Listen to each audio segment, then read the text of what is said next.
Hi, I'm Roseanna from Moara Crochet, and today is already the time to share with you all the crafty things I have been doing during April. First of all, I want to say sorry if you can hear a lawnmower in the background. I will try to edit this out. It's Friday, people are getting ready for visitors to come this weekend, and there's nothing I can do to control this, so I'm sorry. So first of all, let's start with all the projects I've been doing this month, and it has been a busy month, a very busy month. I have done a lot of projects, a lot of little projects, one huge project which I am so excited to share with you at the end of this video, and some crafts in other materials. So let's get started with my frogged project. Now, this was a project I had created last year as a pattern. And then sometimes as a designer, what you have in your head and what comes to life are two very different things. So once I actually got to the design process and was actually making the product, I realized that this wasn't a viable crochet project for me to sell. So the yarn got put in a bag for another day and just sat there for over a year. And now we are going into autumn and winter, so time is going to start getting colder. And my daughter is a huge fan of Hilda. Now, if any of you know about Hilda, it is a lovely series on Netflix about a little girl who is an explorer, and she explores this magical world, and she shows not to have fear and to learn about the world, but also be appreciative of people and of nature. So my little girl is obsessed with Hilda and she loves it. And Hilda is made with a series of just a few colors, and she has a very iconic scarf which is bright yellow. So my daughter got a beret sent over from my mother back in, I think, January. One was sent over, and now the cold has arrived, and Elise Pod asked me, please mum, can I have the Hilda scarf?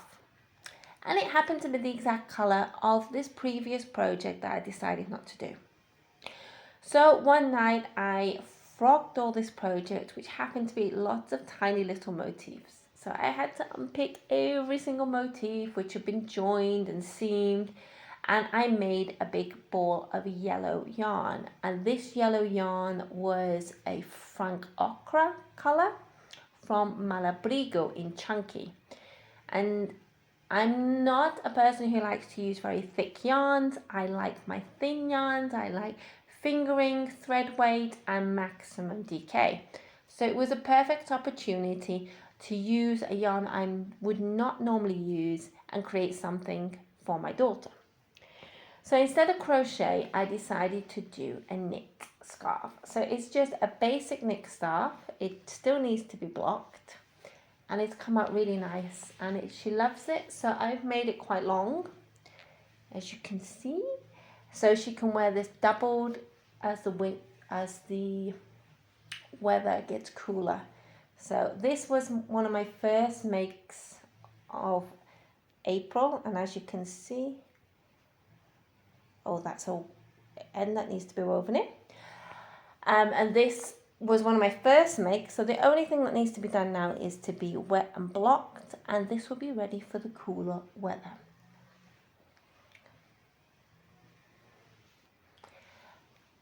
And this will be super cozy for pod. It is thick yarn, it's pure wool, and once this is wrapped around her twice, she's going to be snug as a bug when she's in school.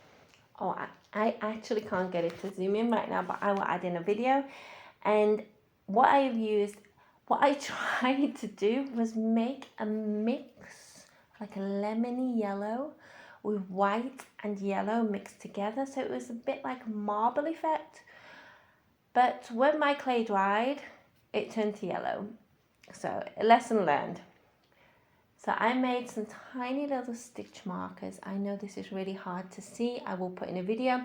And I've added some little details to make these into flowers, into lavender, and I also had a stamp that I collected when I was at Loops of London yarn shop. When I went to Loops of London yarn shop with my friend a few years ago, there was a stall in front that made all handmade stamps, and I managed to get a bee because bees are the city symbol of my home city, Manchester. So I've used the bee symbol here on the front to add a little indentation. So these are the stitch markers I made. I'm quite pleased with them. I'm going to give it another go. I'm going to have another try. I bought some cream yarn, cream polymer clay, and see how it works out, because I've learned a few little tricks since then.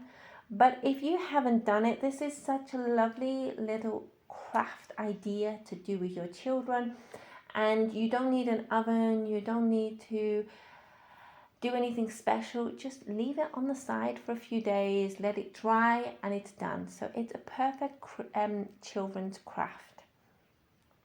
As I have said, this month was the month of my daughter's birthday, and it is tradition with me that I always make her a handmade gift. Now, unfortunately, the week before my daughter's birthday, I got a very, very strong cold, almost flu, and I was completely knocked out for a whole week. I'm much better now, but I've still got a little bit in my throat. If you can hear, my voice is a little bit strange, but I'm on the mend. So I didn't have the time to make what I wanted to make for her birthday. But the night before, I got all my yarns out. I decided I have to make something for her to open the next day, which is handmade. And this month we had gone to see Kung Fu Panda 4, and she loved it. Absolutely loved it. And it was a new thing for us to see Oriental food. With me, I do have Oriental heritage, but I don't actually eat a lot of Oriental food. I cook a few basic things, but my daughter still isn't. She's more Brazilian than this Oriental side of me. So it was the first time she'd seen things like yakisoba, ramen noodles, and dumplings. And she said, Mom, please can you make me some so I can play with it in my kitchen? So it's the night before her birthday. I get all my yarns out. I'm looking for patterns online. As usual, I can't find what I want.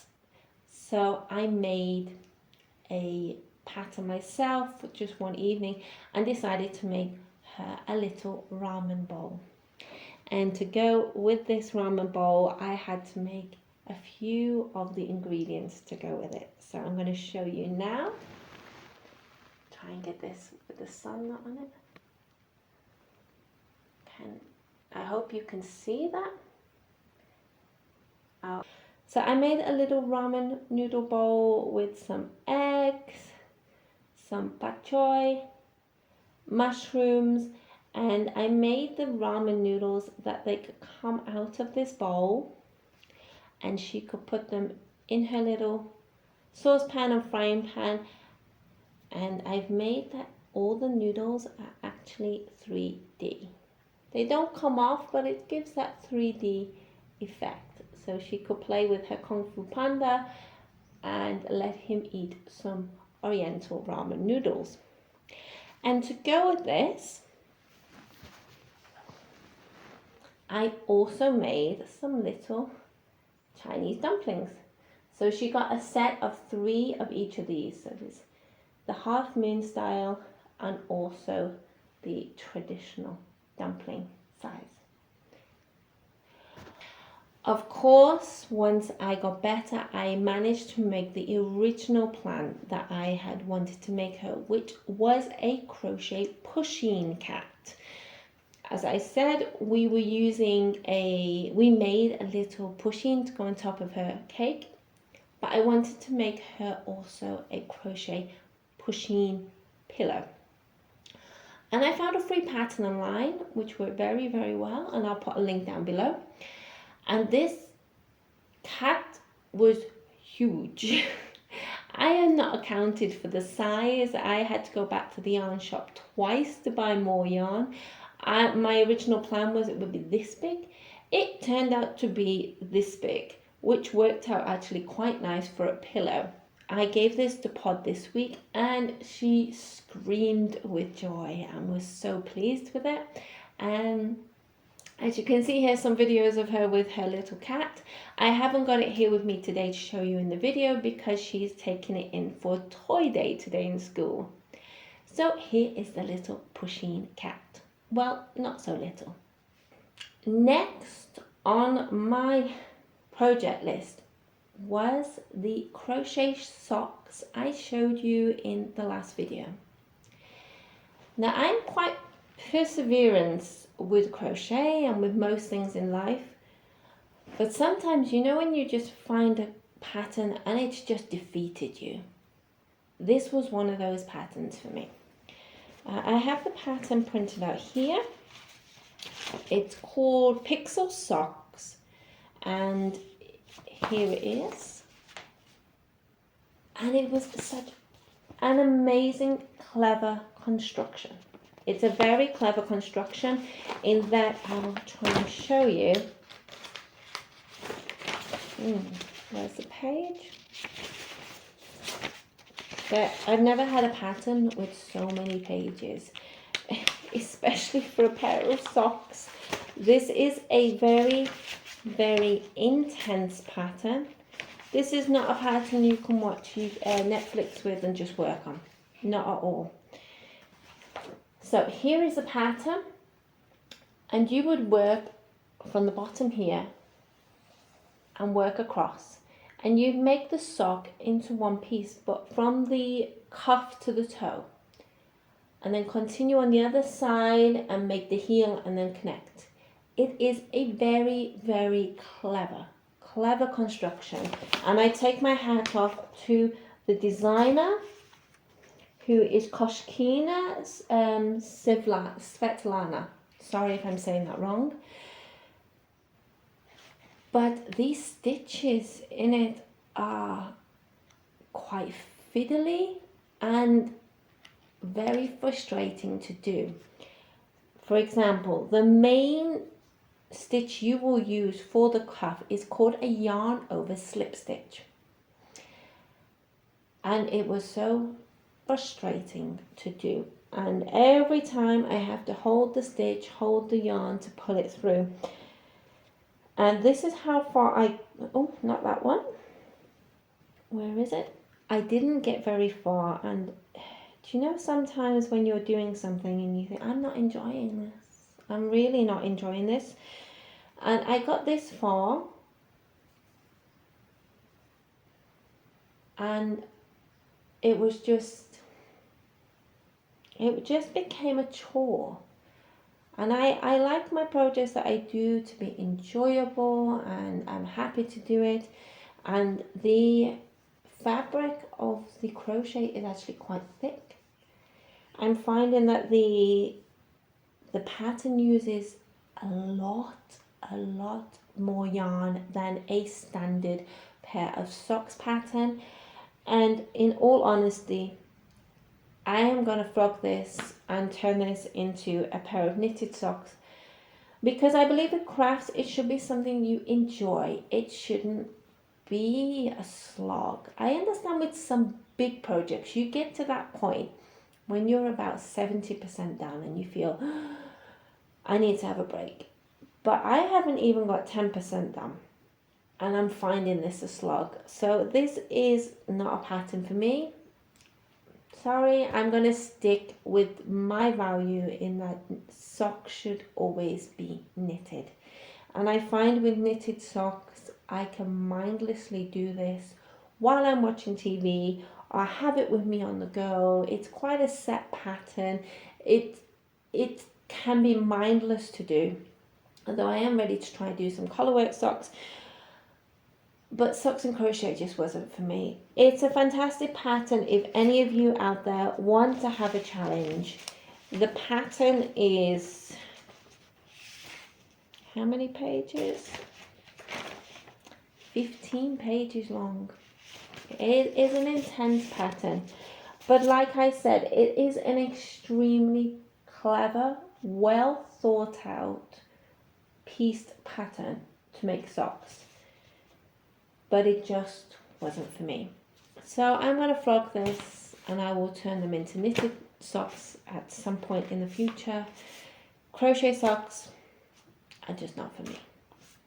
So that was a bit of a downside project, but you live and you learn, and that's how you get better at things. Is you try things, you find what's for you and what's not for you. For example, for me, I hate doing amigurumi. I hate it. I do it because my daughter enjoys it and she loves these toys and she plays with them, and I know it is valued and it is appreciated. But as a type of crochet for me, I don't enjoy it. So each to their own. The next thing I did, which was a patchwork.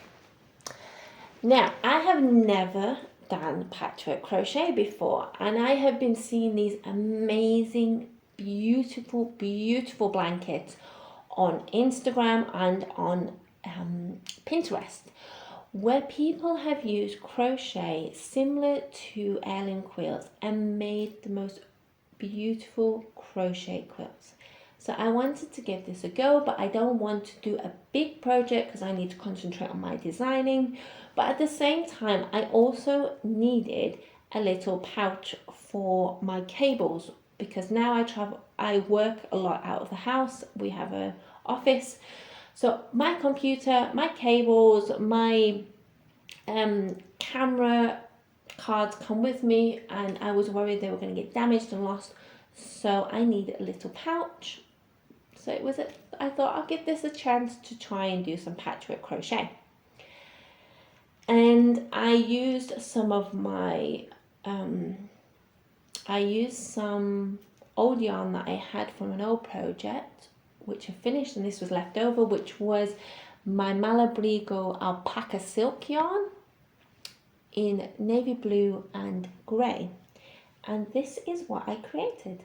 So it's a tiny little pouch which holds perfectly my cables, and this is made of 16, forgive my badly painted nails, this is made of 16 little squares which have been pieced together, and I've done it on both sides. And there is a basic filled granny square and also a half and half square. I really enjoyed this project.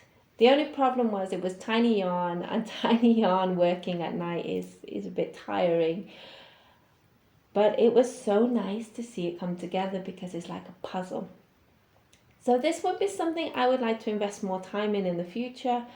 When I have all the patterns that I have got planned for this year done, this will be something I'd like to expand on. So this is my little crochet pouch that I made, and it works perfectly, and I've lined it in the inside with some leftover linen yarn and an old zip that I had lying around. So this project cost me nothing. And I even had a little charm which had fell off from one of my, fell off, can you see that? Fell off from one of my stitch markers that I made a few years ago, and it matched perfectly. So all in all, a zero cost project which has a really good function, and I don't lose any of my cables or wires, and everything is secure. Now, as I said, I have finished a mega big project which I'm going to be showing you just shortly. And because I finished this, which has been a 3-4 month project, I have finally allowed myself to use my yarn I got for Christmas to make myself a jumper. And I started this last night, the night before, and here it is so far. So it's quite nice to switch medium every now and again. So this is knit, and here is the jumper so far, and this is the Yanis jumper by Isabel Kramer, and I've just started the color work. And one of my aims with crochet and also with knitting is each time I do a new project for myself, I want to add in a new technique that I don't know and push myself to the next level, learn something new, but at the same time make something which is functional. I don't want to make things that are just staying on the side, that don't do anything. So this is a new jumper that I'm making. So I'm hoping to have all the color work done this weekend because I'm allowing myself 3 days of crochet while I have a little break because I've been getting a little bit too much strain, and I'm switching to knit. So the plan is to get up the color work done by this weekend, and then this becomes a mindless project I can just pull out in the evening after I've finished all my crochet work. So here is where we are at so far. Okay, the final project. Like I said, this has been a project which I've been working on for a few months and was an idea I came up with last January 2023. And it's called the Cottage Garden Blanket, and it is my latest design, and this will be coming out in the next few weeks. There's still a few bits I need to finish with writing the pattern, and this is something very special to me. So I'm going to move the camera back now so I can show you. So this is my new crochet design, and it is called the Cottage Garden.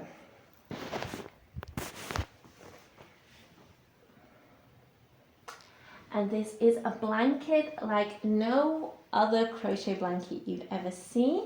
And I will be doing, let me move this out of the way, I will be doing a video all about this blanket, and I will try and get this in. And this is the blanket so far. And the aim of this blanket is it's a vista into your garden, or into a cottage garden in spring. And each, this is heavy, each granny square is a representation of a penny window. So when you look through a cottage window, there is lots of little square windows, and you get a little vista of each part of the garden. And this is the aim of this blanket, is to replicate the cottage garden through the windows. And as you can see, all the flowers, and you can see that the flowers are split through the windows. And in this blanket, there are over 8 different flowers.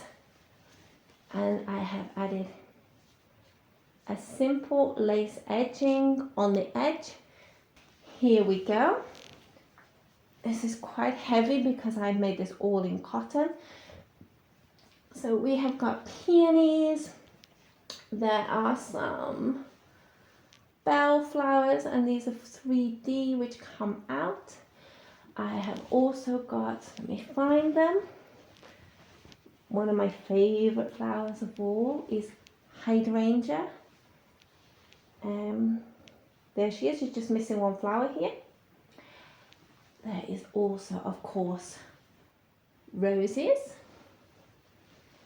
some daffodils. Let me try and get these. Whoop. Some little pansy flowers,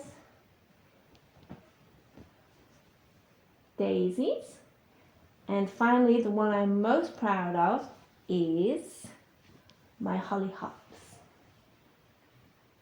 These beautiful 3D double-sided flowers. And also in the middle, as it is spring, there is a single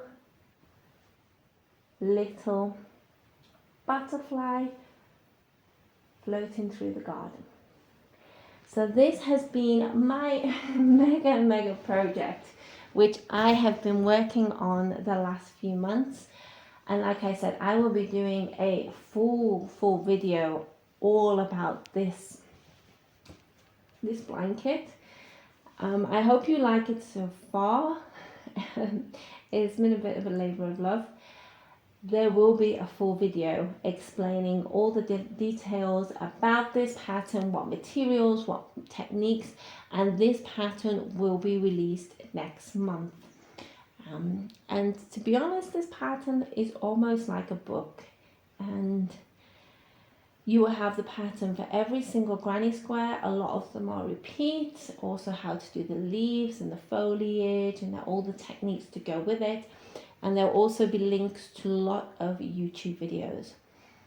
So this is the biggest project I have ever written a pattern for, and I hope you, I really hope you like it and you want to make one yourself. So I'm going to wrap this video up here. It has been such a joy to sit down and talk to you and share with you all my projects. If you have any comments, please don't forget to leave them in the link down below. I do answer them all. Also, if you are new here, I have just released a new free crochet pattern, which is also on YouTube, so go and check that out on my channel. Last week, I just released the free crochet dogwood flower and also the leaf. So I'm going to wrap it up. I'm going to love you and leave you and wish you a wonderful day, weekend, evening, morning, wherever you are in the world. And I will see you in the next video. Bye.